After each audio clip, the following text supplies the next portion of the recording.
Thanks for staying with us. Now, Africa has its own rating agency, the Sovereign African Ratings. It aims to take on three of the largest already established agencies. We do understand that those are Fitch, Moody's and S&P Global. SAR will have the remaining 5% of the market share, but we'll get further clarity on whether that's correct or not. It's now rated South Africa at BB long-term and B plus short-term with a stable outlook. The outlook is regarded as stable for both the short-term and medium-term. For more on this and just to understand what all of this is about, we are joined by Zwelibanzi Maziya, who's the CEO of Sovereign African Ratings. Thank you so much for your time, Zweli. We do appreciate it. I think many people are very confused about what all of this means. But let's just start off with the fact that this is Africa's very first and own rating agency. Why was this decided on? Well, it's actually long overdue. We have to have an additional opinion in the market, and hence the establishment of Sovereign Africa Ratings. Why would you say it's long overdue, and why would you say that we need to have an opinion on African markets? And the reason why I ask you this is because there's been much criticism that the three main rating agencies have been rather harsh and don't necessarily understand emerging markets. Well, the big three rating agencies have been around for quite a long time. That is true. However, we have seen a trend in their opinions converging, whereby you see similar type of credit ratings coming from them. And there has been expressions of dissatisfaction from African leaders when it comes to the systems that are used by the big three rating agencies when they are rating African sovereigns. So now, Sovereign Africa Ratings is quite an important institution in order to provide an additional opinion into the market when it comes to credit rating agents, credit ratings. You see, this is beneficial for investors because it will help investors to actually have more information that they can consider for their investment decisions, as well as their investment research, and also bring about stability in the borrowing costs for African issuers. And I must state that Sovereign Africa Ratings is focusing not only on Africa, but on the emerging markets. We just happen to be African, so we're starting off with the African countries. Okay, that was going to be the next question with regards to your focus. You just mentioned it's going to be emerging markets, and you just so happen to have started on the African continent. But where else will you be exploring? We will be exploring the Americas. That's your South America, and also Asia, as well as other emerging markets. Okay, I want to ask how this new rating agency has been perceived, because whenever there's a new player in the game that provides an alternative voice, as you mentioned, an alternative information, additional information, that I wouldn't want to say goes against the three main rating agencies, but gives that alternative voice and that alternative rating, perhaps, it's often perceived with a lot of skepticism. Is that what you've seen so far, or has this been welcomed? Well, for any credit rating agency, actually, we note that a credit rating agency's biggest asset is its reputation.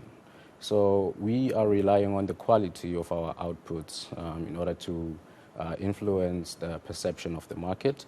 Hence, our methodology is focusing on all variables that are traditionally rated by the established rating agencies, as well as looking into the structural nature of the entities that we rate, and also providing more information, especially in terms of resource endowments for emerging markets, which are quite rich in natural resource endowments.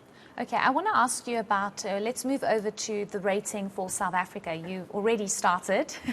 South Africans would say we never spared of a rating, but you've given us a stable outlook. And I think before you go into the details of why you've given us a stable outlook, has National Treasury acknowledged this rating?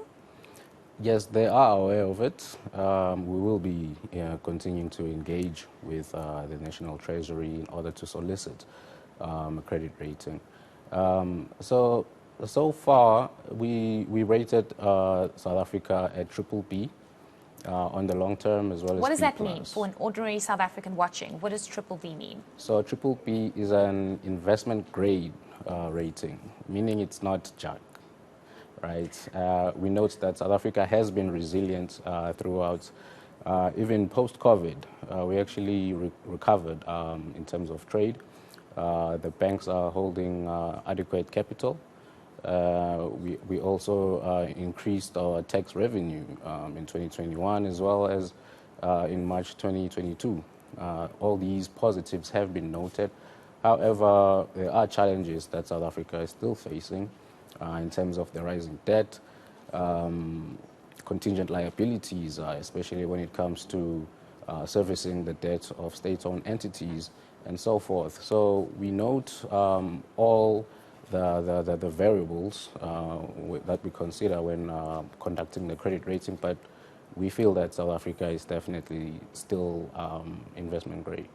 Okay, you've mentioned SOEs, and I know that in the rating you've spoken about South Africa's spending, especially when it comes to coming out of COVID-19 and during COVID-19. But I want us to speak about Eskom as a state-owned entity. Now, surely that is a consideration when rating South Africa, because that has dire consequences and, of course, detrimental to our economy, because our economy cannot function optimally when we don't have stable electricity.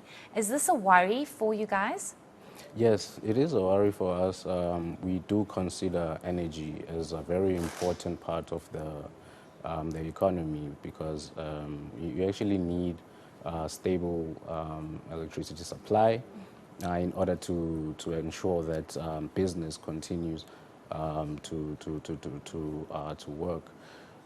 So yeah, it's one of the considerations. However, for example, I must state that our methodology does have 82 variables that are considered, and energy variables, they are considered as well. I want to ask you about international lenders and investors looking at this rating at the moment and thinking, well, you aren't the top 3 rating agencies. Why should we consider this rating?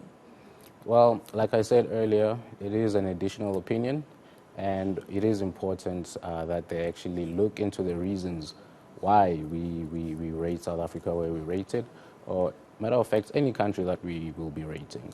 It's quite important that they note all the information that we put into the rating report, and it will definitely help when it comes to their investment decisions.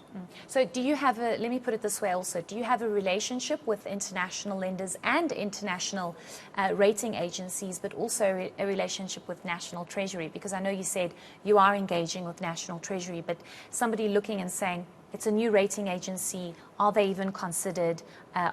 Is their rating taken seriously? We have multiple relationships in terms of market stakeholders, not necessarily individual investment houses or the rating agencies themselves. But yeah, we continue to grow our relationships with market participants, especially when it comes to market participants that are important for the rating process. This includes your research houses as well as the rated entities who are able to provide the vital information we need when conducting the ratings. Okay, great. Thank you so much for your time, and we wish you all the best. I think Africa's been waiting for an alternative, so let's see how it goes. Thank you. We do appreciate your time.